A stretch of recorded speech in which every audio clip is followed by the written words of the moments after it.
The lonely trail. Walker, the wind was hot and dry. Dust curled around Captain Darren's boots as he walked alone across the cracked surface of Zeral 9. His shift at the mining station had just ended, and all he wanted was silence and sleep. But silence wasn't what he found. Half buried behind a broken cargo container, something moved. He stopped. His hand went to his sidearm. "Who's there?" he called, voice flat, alert. No answer. Then, small fingers, a flash of silver skin, 2 pairs of wide, glowing blue eyes stared up at him. Alien children, orphans maybe. They looked scared, thin, covered in dirt, barely able to stand. "You hungry?" Darren asked softly.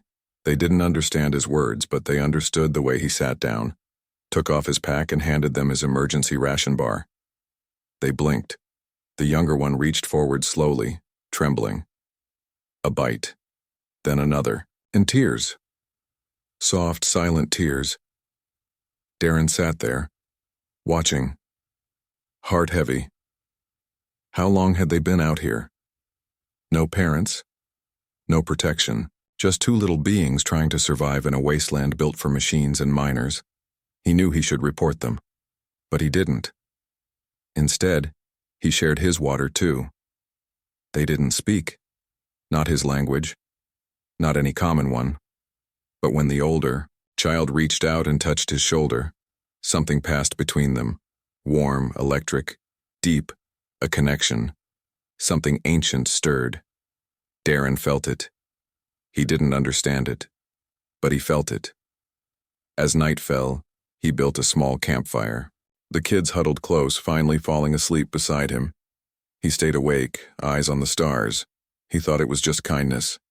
He had no idea. They had chosen him, and the gift they would give would shake the core of who he was. Whispers beneath. The sun rose slowly over Zeral 9, turning the dusty skies orange and red. Captain Darren woke up before the light touched the campfire's ashes. The 2 alien children were still sleeping beside him, their thin bodies curled close for warmth. But something felt off. The air was too still. No wind, no noise, just silence. Darren stood, scanned the horizon.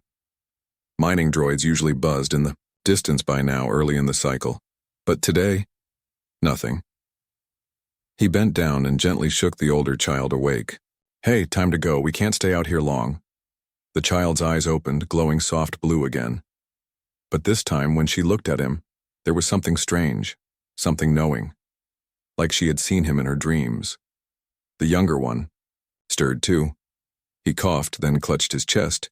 Darren knelt fast. "You okay, little guy?" The older girl placed a hand on her brother's back, then looked up at Darren with fear in her eyes. A second later, she pointed toward the sands. "Not ahead, not behind. Below. What is it?" Darren asked quietly. She didn't answer, but her eyes changed. They glowed brighter, and suddenly, he heard a voice. Not with his ears, in his head. A whisper. Faint. "Don't go to the mines." Darren froze. He looked at the girl. She hadn't spoken. Her lips never moved. But somehow, the words were hers. Telepathy. He'd heard of alien species with those skills, but not kids. And not here. Not like this. He tried to stay calm. "What's under the sand?" The girl pointed again. This time the ground trembled beneath them. Just once, like something massive shifting far below. Darren stood quickly and packed his gear. "We're going, now." He carried the younger boy, still coughing, and held the girl's hand as they moved fast toward a nearby canyon. They needed cover. As they walked, dust blew behind them. No wind, just vibration. The land was shaking softly. Not enough to panic a miner, but Darren had been stationed here long enough to know. The fault lines were quiet for years. They didn't move unless something, or someone, made them. Deep in the canyon, he set the boy down on a warm rock, gave him water. The girl sat beside him, silent, her eyes closed now. Darren sat opposite her. "You warned me," he said slowly. How? Her eyes opened. This time, her mouth moved. Broken words. Old dialect. Alien, but close to trade speech. We feel life. We feel old things. Dangerous things. Darren leaned forward. You feel the ground? She nodded. And you? Your heart? He blinked. What do you mean, my heart? You are true, she whispered. Not like the others. The ones who took. Took what? She didn't answer. Instead, she stood, walked to the canyon wall and placed her hand on it. The rock glowed faintly under her palm. And then, it split. A narrow door slid open. Hidden tech. Ancient. Inside it was dark, but not empty. Steps led downward, into a tunnel filled with markings and symbols and glowing faintly blue just like her eyes. Darren stepped back. What is this place? The girl turned to him. Our home. Long ago. He looked at the tunnel, then at the boy still coughing. Then back at the girl. Why show me this? She looked sad. Because we are not the only ones who woke up. Behind them, high above, a sound echoed, metal screeching. A mining transport ship roared overhead, but it wasn't human. It had no markings, and it was silent as it passed. Darren's blood ran cold. Someone's coming, isn't it? The girl nodded. They followed us. They smell the old power. Darren knew then, this wasn't about two lost orphans anymore.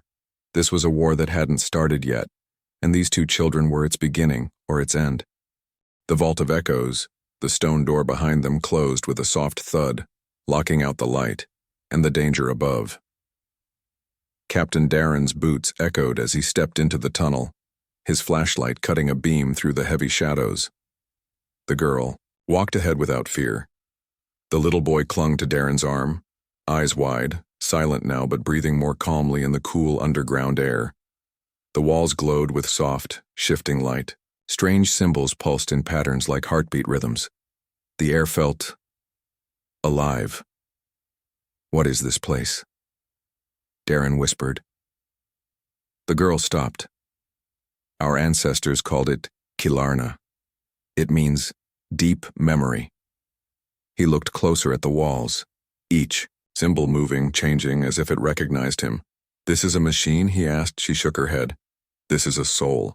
They walked deeper past stone carvings and floating orbs of dim light. The air grew warmer. Then a hum, not loud, but deep, from below, like something waking up. We shouldn't be here long, the girl said. It listens now. Who? Darren asked, but the boy answered, in a whisper so soft it made the air feel colder. The Watcher. They reached a massive door, 20 feet tall, with no visible locks. The symbols on it were different, more aggressive, edged in crimson light. The girl stepped forward and placed both her palms on the door. Her body trembled, her eyes glowed brighter. Darren moved to stop her, but the boy held his arm. Let her do it, he said. The door opened, a quiet hiss. No gears, just movement like silk pulling apart. Inside was a circular chamber, floating in the center, a crystal the size of a human heart, dark red at the core, glowing violet on the edges. Darren felt something tug at his chest as he stepped inside. Not fear, something deeper. Recognition. What is that? He asked. The girl's voice echoed, layered with something ancient. It is what they left behind, their last hope. They? Darren asked. The ancients, she replied. They knew the stars were falling, so they sealed the seed of their strength. Here, the boy added. It only answers to one who gives without asking. Darren frowned. What does that mean? The girl looked at him now, not as a child, but as something much older, wearing a child's shape. You gave your food, your water, your safety. She stepped closer to the crystal. We were left to die by those who wanted this power. But you fed us.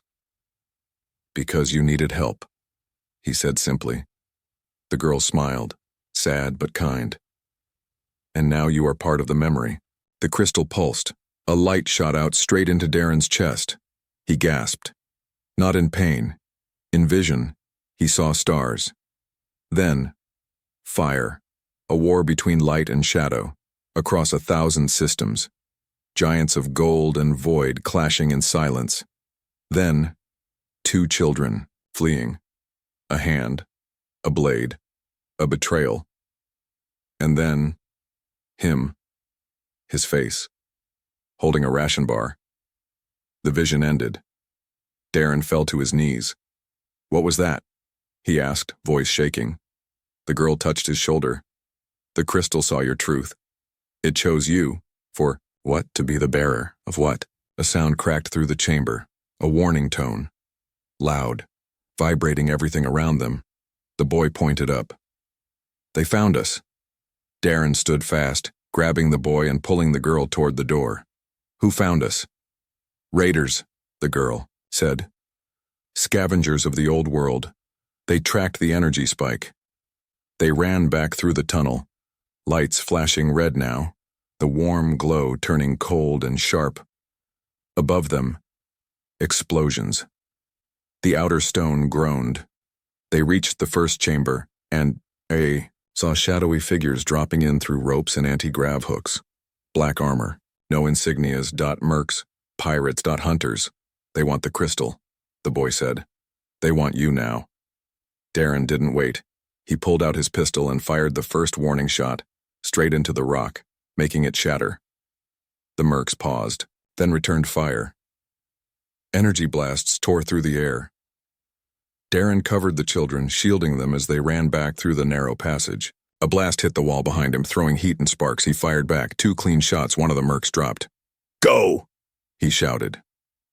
The kids reached a side tunnel, and he dove after them just as the ceiling above caved in. Rocks crashed behind them, sealing the main entrance. They were trapped, but alive. They lay in the dust for a moment, catching their breath. The girl looked at him. The gift is inside you now. You carry our last light. He looked down, his chest still glowing faintly, where the crystal touched him. What does that mean? She answered with one word. Evolution. The man. They cannot kill. Rocks still shifted above them, the sound of dust falling like soft rain in the narrow stone tunnel. Captain Darren's hand never left his sidearm, eyes on both the path behind and the glowing girl ahead. The children walked without fear. But Darren's chest burned. The mark where the crystal touched him now glowed through his shirt, hot like fire, but not painful. It felt alive, like something inside him was watching, listening, waiting. We need to get out before they find another way in, he said. The girl nodded. There is a second exit, forgotten, but hard. Show me, he said. The boy led now. Small, quick steps. Every now and then he pressed his palm to the wall and a piece of stone would slide aside, revealing deeper paths. They moved through carved spirals, through dry tunnels with fossilized roots and glowing veins of crystal embedded in the walls. At one point, they passed a hollow chamber. Inside, bones, ancient, not human, not entirely alien either. Darren paused. The skull had a mark, the same symbol glowing on his chest. What were they? He asked. The girl's voice echoed. The last bearers. They died trying to protect the seed. Am I going to die too? She looked at him. Only if you give up. They kept moving, but the noise behind them grew louder. The mercenaries were not giving up. They had tools, cutters, seismic drills, tracking tech. Darren knew they'd breach the stone soon, and something told him. They wouldn't stop until the kids were dead and he was on a dissection table. They finally reached a crack in the cave wall. The girl stepped forward and pressed her palm. A hidden panel opened with a hiss. Cold air rushed in. Outside, sharp cliffs, a steep descent, and beyond that, the wreckage of an old mining crawler. We need that crawler, Darren said. Now, can it still run? The boy nodded. I can wake it. They slid down the cliff, careful, fast. The sky above was now darkening. Sunset on 09 came fast and without warning. Darren helped the girl down, then turned to scan the horizon. Too late. A figure stood at the cliff's edge, black armor gleaming in the dying light. Taller than a man, helmet shaped like a hawk's skull. Not a mercenary. Something else. The children froze. The girl whispered, "He's not one of them." The boy nodded. "He's worse." The figure raised one hand, a pulse wave shot out, too fast. Darren threw himself over the kids. The ground exploded behind them, sending rocks flying. He rolled to his feet, drew his pistol, and fired 3 rounds. The figure didn't move. Not even a flinch. "Go to the crawler," Darren shouted. The children ran. The figure walked down the cliff path slowly, step by step, like a predator taking its time. Darren ran too, dodging behind the crawler as the boy opened its hatch with a spark from his fingertips. "I've seen tech," Darren said, panting. "But you two, what are you?" "We're echoes," the girl said, climbing in. "And you're the signal." "Great," Darren muttered. "Now get this thing moving." The boy slid into the control seat, hands glowing faintly. The crawler came alive. Lights flickered, fans roared, and the treads groaned into motion. Just then, the hunter landed on the roof. Darren fired upward. The shots sparked off the armor. The hatch above crumpled. A hand reached in. Metal. Claws. Darren grabbed a crowbar and swung hard, knocking the hand back just long enough for the crawler to lurch forward. The hunter slid off, hitting the ground hard. But he stood again. Darren stared in disbelief through the rear camera feed. He got up. "They always do," the girl whispered. "How do we stop him?" "You don't." They drove fast, kicking dust into the night air, engines whining. Darren's body burned now, his vision blurred. Colors too bright, air too sharp. The mark on his chest pulsed in time with the crawler's engine. He clenched the seat. "What's happening to me?" The girl looked at him, eyes wide but calm. "The gift is unlocking. Your body is not just human anymore." He laughed bitterly. "That's supposed to be comforting?" The boy spoke, voice quiet but sure. "You are becoming what the Watchers feared." Darren turned to him. "Why?" "Because you care." Those words hit harder than the pulse wave. The hunter was still chasing, faster than any machine, not flying, not teleporting, just moving with unnatural speed. The crawler shook. "I'll slow him." "Down," Darren said. "You two get to the beacon tower. Call for evac." "No!" the girl shouted. But Darren was already climbing to the roof, wind slamming into his face. He saw the hunter, leaping again, one final strike. Darren raised both hands, and light exploded. From his chest, not fire, not electricity. Memory, a force that wasn't just energy. It was will.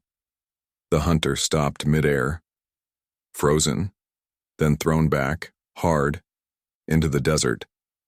He didn't move again. Darren collapsed, breathing hard, skin steaming. Below, the kid stared up at him. "What was that?"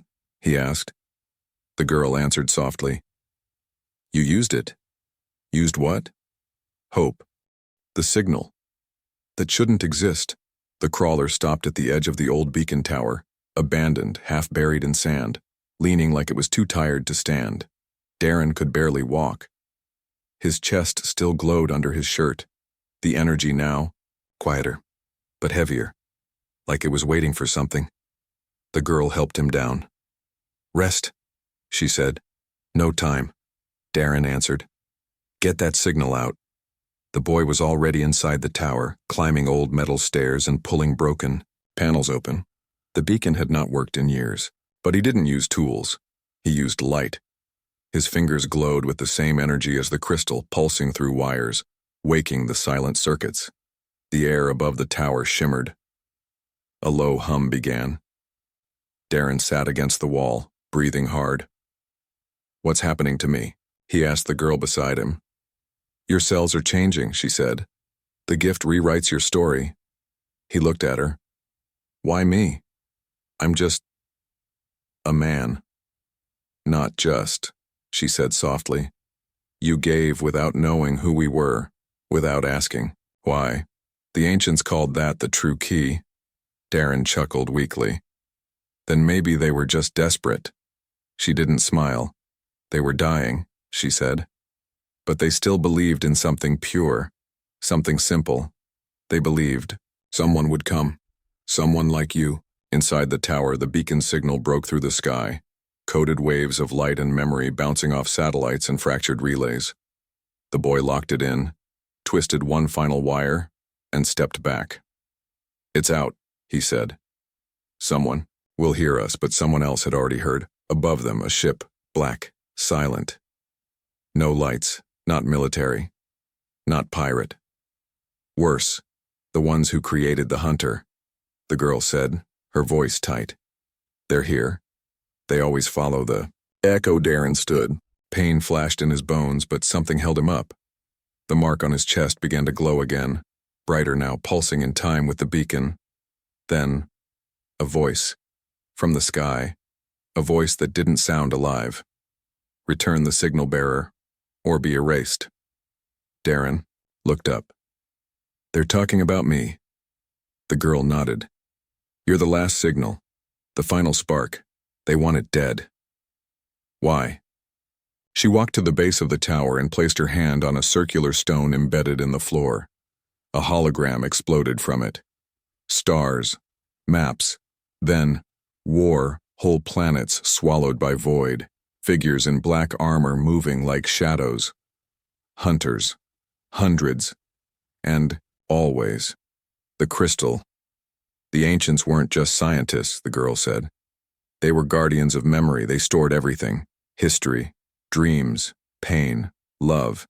Their power was knowledge. The hologram shifted to show a man, very human-looking, standing in front of the same glowing crystal. And then, he betrayed them. Who is that? Darren asked. A human, she said. From Earth. The first to find this galaxy. He stared. What did he do? He gave their secrets to the void. Why? The boy answered from the tower steps. Because he wanted to be a god. The black ship hovered lower.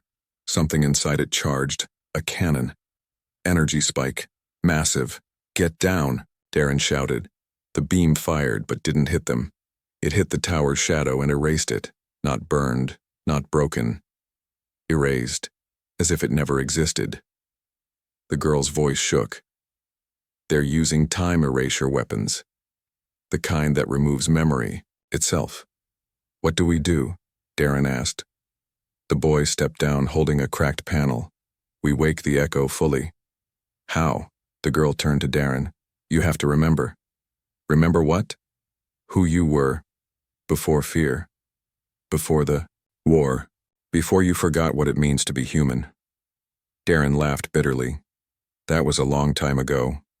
She stepped closer. Then find him again. Because only that man can use the final key. She held out her hand. In it, a small piece of the crystal, broken off, humming. You must place this in the ancient root. What root? She pointed to the desert floor. Beneath this place, the first seed still sleeps. They climbed down through a hatch hidden in the tower. Beneath it, roots of glowing stone wound like veins through rock and dirt, forming a staircase to a forgotten chamber. At the center, a living heart, made of crystal and memory. The girl stepped aside. Only you can do this. Darren stepped forward. The crystal fragment in his hand pulsed. His chest glowed in answer. His body began to lift just slightly off the ground. He placed the shard into the heart. The room exploded with light. No heat, no sound. Just knowing. He saw everything. The ancients' fall. The children's escape. His life. All his failures, all his regrets, and then his choice. To feed two strangers, to stay, to fight. The light faded. He landed softly. The heart now glowed brighter than ever, and his body was no longer the same. His veins glowed like starlight. His eyes shimmered silver blue. His voice, when he spoke, was both his and more. I remember. The black ship above began to retreat. Too late. From the beacon tower, a new light rose, stronger than before. A pulse of truth, not a weapon, a signal, heard not by ears, but by souls. Across the stars, others like the orphans felt it. Forgotten races, silent survivors. The light said one thing: hope is alive again, and the void felt fear, for the first time in 1,000 years. The memory war begins. The desert sky above 09 had changed, not just in color, in feeling. Where silence once ruled, now there was a hum, a deep, steady vibration echoing through the rocks, the sky, and the bones of the planet. Captain Darren stepped out of the tower chamber, his body glowing with lines of living light. The two alien children stood beside him. The girl's voice was quiet, full of awe. "You are now the memory bearer." "What does that mean?" he asked. "You can wake the forgotten, call the hidden, speak across time. And the enemy?" The boy pointed to the sky. "They know." Above, the black ship had stopped moving. For a moment, the world was still. Then, a signal broke through the clouds, not a sound, a vision, forced into every mind nearby, a face, tall, cold, smooth like carved glass. Eyes like burning ash, the void's general. "You think memory is power?" The voice echoed across the desert. "We erased stars. We burned songs. We killed gods by forgetting their names." The girl trembled. "He's one of the Null Lords." "They came when the ancients dreamed too big," the boy whispered. "They feed on history, they turn meaning into dust." "So they want the crystal gone?" Darren asked. "No," the girl said. "They want it twisted, turned into silence." Darren clenched his fists. "Then they'll have to erase me too." The ground shook violently. Not a quake, a summon. From Yao, deep within the planet, ancient tech stirred, machines of stone and bone, the last protectors of the memory vaults. They began to rise. The children guided Darren to a hidden ridge just outside the beacon field. Below it, massive stone figures pulled themselves free from the sand, each over 20 feet tall, shaped like beasts and warriors, glowing with runes. "These are guardians?" Darren asked. The girl nodded. "Not alive, not machines, something in between." "Will they fight? If you lead them? How?" She placed his hand on one of the guardians' chests. It lit up, and then Darren heard them. Thoughts, not words, but feelings. Pain, loss, duty, all stored inside the guardians for centuries, waiting for the signal, and now he was the signal. He raised his voice. "We are not here to rule. We are here to protect what matters. Life, love, truth. Even if it hurts, even if it ends us." The guardians knelt. The boy stepped forward. "They accept you." The black ship released drones, hundreds, like metal insects flying through the sky. Darren saw them and pointed. "Send the guardians." The ground thundered as the stone warriors marched forward, shields raised, arms glowing with light-forged blades. They clashed in the valley below, explosions lighting the twilight, but the true battle wasn't there, it was inside. The girl suddenly fell to her knees, eyes wide, breathing fast. "They're attacking." "Through memory." Darren rushed to her side. "What do you mean?" "They found a link to my past. They're trying to erase it, make it like I never was." "How do I stop it?" "Enter with me," she said, voice faint. "But be warned, inside the mind, you fight yourself." He didn't hesitate. He placed his hand on her forehead and fell into light. Darren landed in a city made of glass and fire.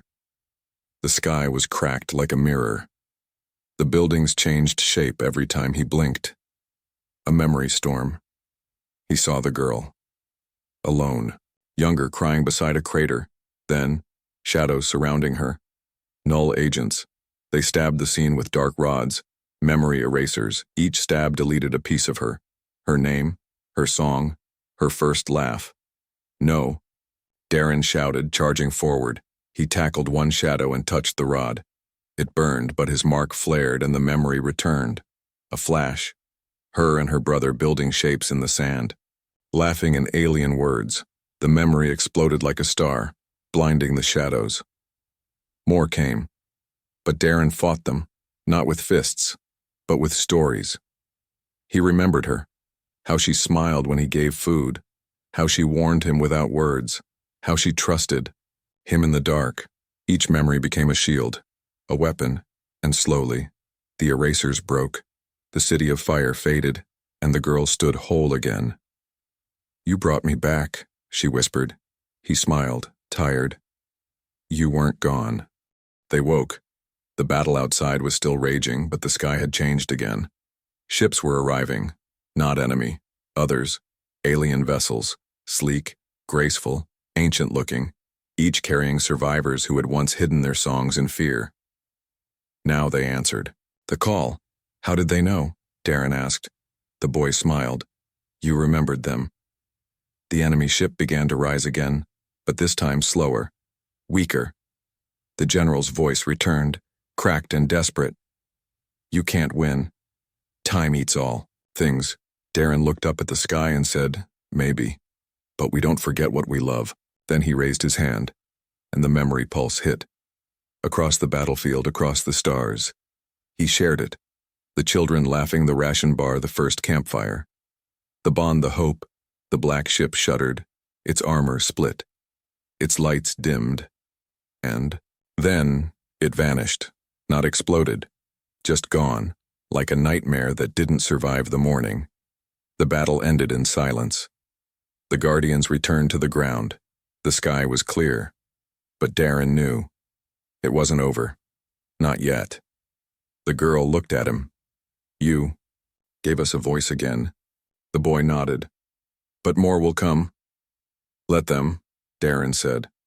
"We have light now, and stories to share." He looked out at the horizon. The sun was rising again, and for the first time in a long time, it felt like morning meant something. The gift beyond time. Dawn broke over 09 like a silent promise. For the first time in many years, the sky was free from warships, drones, and smoke. What remained was peace, and the hum of something new growing beneath the surface of the old Har. World Captain Darren stood at the edge of the cliff, overlooking the valley where memory and metal had once clashed. Now, the stone guardians stood still, half buried again in the sand like statues of forgotten gods. He looked down at his hand, still glowing faintly with the mark of the crystal. His body felt normal, but he would never be the same man again. "They're gone," he said quietly. Behind him, the two children stepped closer. "No," the girl said. "They're sleeping. The null never truly die. They wait in the cracks of forgetting." "So this isn't the end?" "Not for them," she replied. "But for us. It's a beginning." A few hours later, the survivors from the signal arrived fully. Vessels from lost systems, carrying aliens of every kind. Some ancient, some young. All carrying the scars of what the null had erased from their worlds. When they stepped onto the soil of 09, many of them knelt, not to worship, but to remember. Each one had lost a home. Each one had carried silence. But now, they had a voice again, and they followed the light. Darren sat with the children near the heart chamber, where the crystal still pulsed softly beneath the earth. The boy placed a hand on it and smiled. "It's quiet now," he said. "For how long?" Darren asked. The girl looked at him. "That depends." "On what?" "On whether you keep walking or rest." He raised an eyebrow. "What do you mean?" "The crystal chose you," she said. "But it doesn't control you. The bearer decides." "Decides what?" "Whether to pass it on or become part of it." Darren was silent. He stared at the horizon, at the ship's landing, at the refugees building new homes, singing old songs once banned. "I'm not a leader," he said quietly. "You didn't have to be," she said. "You just chose to care." He turned to her. "Why were you and your brother alone that day, before I found you?" The boy spoke now, voice softer than before. "We were bait." Darren's face froze. "What?" The null planted us, to draw someone like you, someone who would help, someone who would open the vault. Darren stood. Anger stirred inside him. You were used. By them. The girl stood too, calm and steady. Yes. But it backfired. How? Because we were meant to be hollow, fake. But when you fed us, when you stayed, we felt, and we remembered we were more. The boy nodded. We became real because you were. Darren sat down slowly, breath shaking. So all this time, I thought I saved you. You did, the girl said, and we saved you too. That night, a council formed, not one of power but of memory, each species, each voice, each truth, and Darren stood in the middle, not as a commander, but as the first bearer who had lived through the gift. He told them the whole story, the rations, the silence, the laughter, the pain, the hope. And when he finished, the chamber was quiet, until an old alien, one with 6 eyes and cracked bronze skin, stood and spoke. We always feared humans, he said. Your kind forgets too quickly. Darren nodded. Maybe, but that means we also remember faster, when it matters. The next morning, the girl led him to a field of white sand, a quiet place, the heart of the memory root system. She held out a crystal shard, like the one he once placed into the vault. You can rest now, she said. What happens if I do? You will become a song, she said. One that never ends. Part of the crystal, not gone. Just remembered. He looked at her, at the boy, at the world around them, then at the stars. What if I don't? She smiled. Then we walked together. He took a deep breath and smiled back. Years passed. They said the desert bloomed where he walked. They said forgotten species found him in their dreams. They said the stars glowed brighter in the places he visited. The signal never died. It became a story, told in camps, sung in ruins, etched into walls. A story of a man who shared a ration bar with 2 strangers and lit the flame that no void could ever erase.